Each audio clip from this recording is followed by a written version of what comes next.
Kia ora and welcome to Oho Ake Books. My name is Whareus Lysander.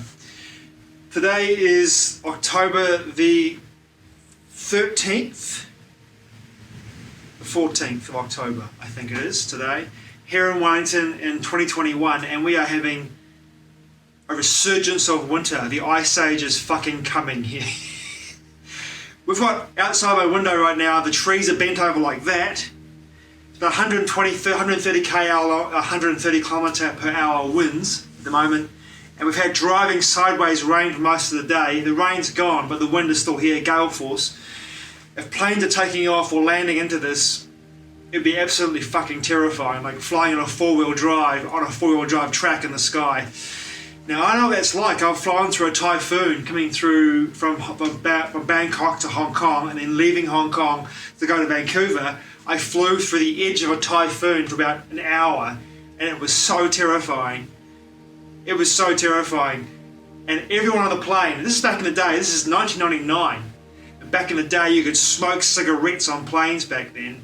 And the whole Air Canada flight I was flying on was full of people from Asia, and they were all chain smoking one cigarette onto the next cigarette as you flew through this insanely intense hour, then popped out the side of this typhoon, and you could see the wall of clouds spinning. It was so vast and so high, it was like nothing I've ever seen before. The movie, The Never Ending Story, it was like the nothing was coming, and it was going towards Asia. It was going smashing into Hong Kong. Whew, it was crazy. But I want to talk about the need for having a rest. The need for finding a place in your life to have a retreat from life and from work, and to do the inner work, to come in and do the inner work. And that means, for me personally, it means I can do that inner work wherever I am in the world, but the place that I truly need to do that inner work for me at this level of depth is out of the city and in nature. I've just come to this place realizing I need to do this for myself. I'm going to do it on Friday morning. I'm taking off for 4 days into the middle of nowhere to a place called Tutu Hot Springs in the Hawke's Bay of the North Island of New Zealand. On the road between Napier and Taupo, there's a hot spring in the middle of the the Kaweka forest. I'm going to go there for 2 days at least 2 days, and have sit on the hot springs, just drop in and really get some time out. Now, in the last year, crikey, even longer than that, since January 2020, this is October 2021, I've had 5 days off in that whole year from working. 5 days off. I'm not including weekends, because weekends, generally I tend to work in weekends too, doing domestic chores, domestic errands, fulfilling things I can't do during the week. And if I'm at home, I'm generally working, researching, studying, doing marketing processes, learning things, emailing, at the moment making videos, editing podcasts. I just work. And now I'm seeing the need to actually stop myself from doing this and just take a moment and take a breather. Last year I worked so hard, 2020, not because of the situation we had worldwide in regards to the health crisis we found ourselves in, but because I had 4 weeks off when our country was locked down for 4 weeks in April in 2020. And in that 4 weeks, I don't think I've worked harder in regards to writing and researching and studying any book I've ever written for Oho Ake. I wrote and studied and wrote and studied and wrote blogs every day, I think, and then also scheduled them all to go out at certain times. I worked so hard in that 4 weeks. Most people just dropped in and enjoyed the time they had away from their jobs. I had my other job to do, and I got stuck into it. And I worked through that process. When that process finished, I had 4 weeks, but those 4 weeks were off. We were done, I should say. We're off. We're done. I decided to go back to work again. And my other day hustle, which was interior exterior decorating for commercial properties around the Lower Hutt region of Wellington. And I worked right through, had Christmas Day off and New Year's Day off, but worked right through until the end of March 2021. And not only that, I was working doing my day hustle, but I was getting compounded in my mind at the time in 2020 and also until the first quarter of 2021. In my mind, I was being compounded with information from my clairaudience, from my spirit guides, and from source. Look here, look there, go here, look at this topic, look at this topic, look at that topic, read about this, study this. And I was just like, whoa, my God. And I wrote in 8 months so many blogs exposing the Swiss cheese narrative of the medical health crisis that we find ourselves in. And I exposed it to the point where I was exhausted. And now I'm beginning to see a lot of what I exposed in that 8-month period of me writing these blogs being written about now in alternate media and by researchers, epidemiologists, virologists, and immunologists, all coming forward saying very much the same material I was writing about and blogging about, and also linking in my blogs on ohoarcadebooks.com for that 8-month period. And I had to walk away from it because I was so exhausted. But here I am now in October, realizing that I need more than ever now to have a time out and go have a wellness retreat, somewhere where I can actually stop, drop, and let everything go, because I've still got so many balls in the air right now, and too many. I need to outsource a lot of my jobs I don't want to do to other people. That means that I'm going to have to make a decision pretty soon about hiring more people to help me out to get things done, because I just don't have the energy to do things I don't want to do anymore. And there are a list of things I don't want to do anymore.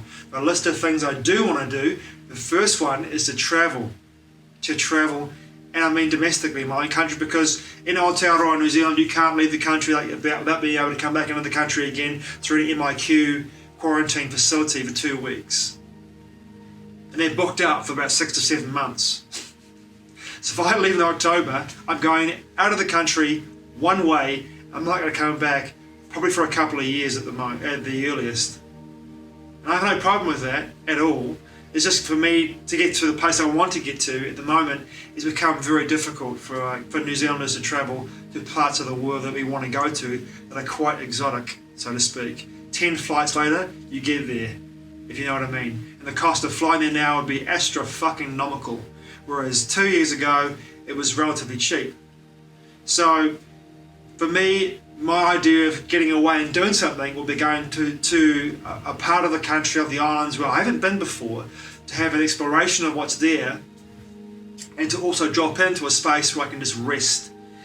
Last year, in 2020, I went to 2 parts of the country that were my favourite parts of the country, both in the South Island, Te Waipounamu, Lake Tekapo, my spiritual home, which is the Mackenzie Basin in the middle of the South Island.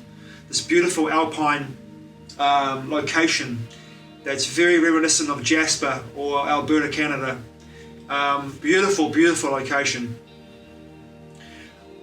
I went there, and Kura Tawhiti, my spiritual nexus in Aotearoa, New Zealand, which is also positioned on a gigantic ley line or a dragon line that passes through Kura Tawhiti, which is in the Arthur's Pass, where I tend to go at least once every year for great anchoring of intention and ritualistic intention, and for my own process of dropping into the space when I utilise this particular area, Kura Tawhiti, and one part of that location, that vortex, as a place for me to drop into my shamanic dreaming processes, where I leave my body during my shamanic dreaming, and I go to Kura Tawhiti, and I enter into the lower world, into the upper world from this particular location.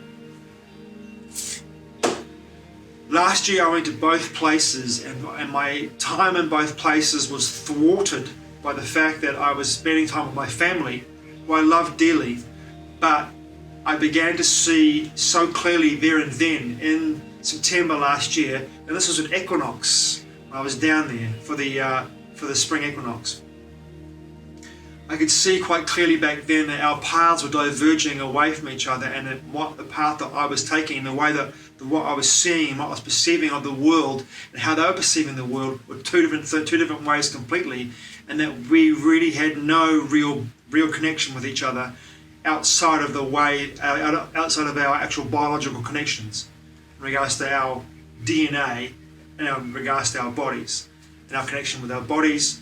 And my mother giving birth to my body, of course, and me being in it, and my sister, of course, and her being in hers, and her husband, and my mother's husband as well.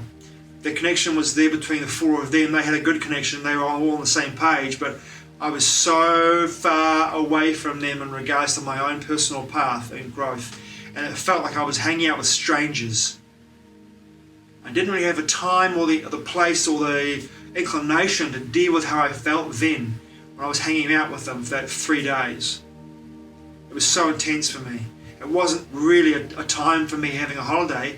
It was a time for me to come to terms with the fact that this divergence in our timelines and in our lives and in our paths, our chosen paths, had become so clear, and it was quite painful for me to have this experience. It also threw me off my alignment completely. And I went back to Kura Tawhiti, and when I got there, I didn't feel aligned at all. And normally when I get to this place, Kura Tawhiti in the Arthur's Pass, I'm always in alignment, every time. But this time last year, when I was there, I felt completely out of whack.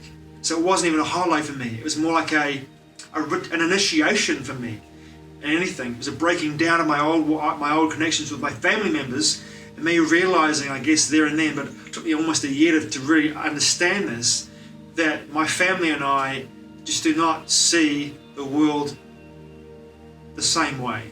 And in that sense as well, I love them for who they are, but we're estranged, and even more dysfunctional than perhaps we were 2 years ago, due to the nature of what's going on in the world and how we perceive it. And coming to terms with that as well lately, especially lately, has made me feel, on top of other things as well, this need to get away and have a wellness retreat and to drop into my inner being and do some inner work and truly just stop. Just stop. Stop, drop, and roll.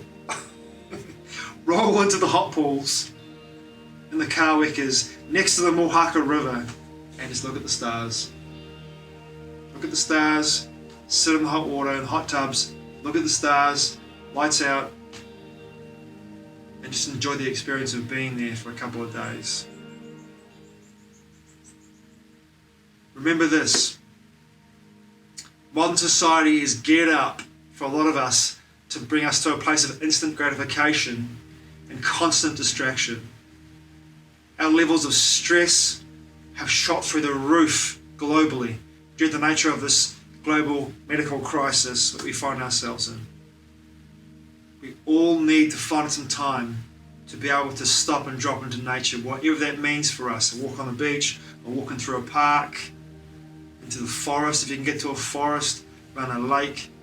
If you can travel to somewhere beautiful and it's in nature, blessings, do it.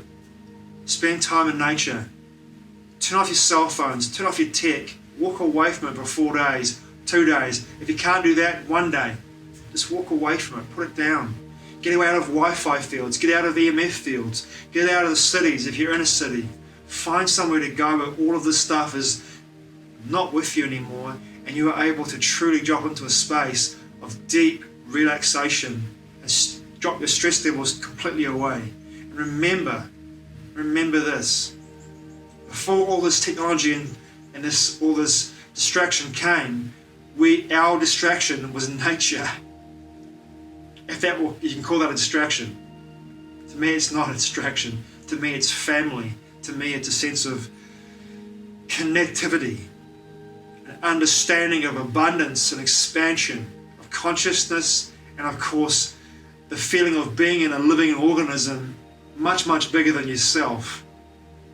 And knowing that for that one sweet moment that you were there with that huge living organism, you're a part of it, and you always were. You never were separate from it, but in that moment you're there, you've got no distractions, and you can truly feel feel the essence of that experience, and you realize that everything we have in regards to modern society is just a distraction. What really matters, in my perspective anyway, is our health, mental and physical health. For without that, the value of living and without the value of our lives, what does it mean? If you don't have good mental health and good physical health, what kind of value of life do you have? Because this only brings dis-ease into our lives. And when that happens, the value of our lives plummets to almost nothing. We're crippled. We're crippled by the things that we choose to embody in our lives that destroy our health, mental and otherwise, physical, spiritual. Please remember this. If it gets too much, if you're too occupied, if you're too highly strung or stressed, go to nature. Go to nature. Turn all your tech off. Leave it at home, even better. Leave it at home. Go to nature. And just drop it. Remember, you are a part of a gigantic living organism. It's called the Earth. Thanks for watching. I truly appreciate it. Mā te wā. I'll see you again soon.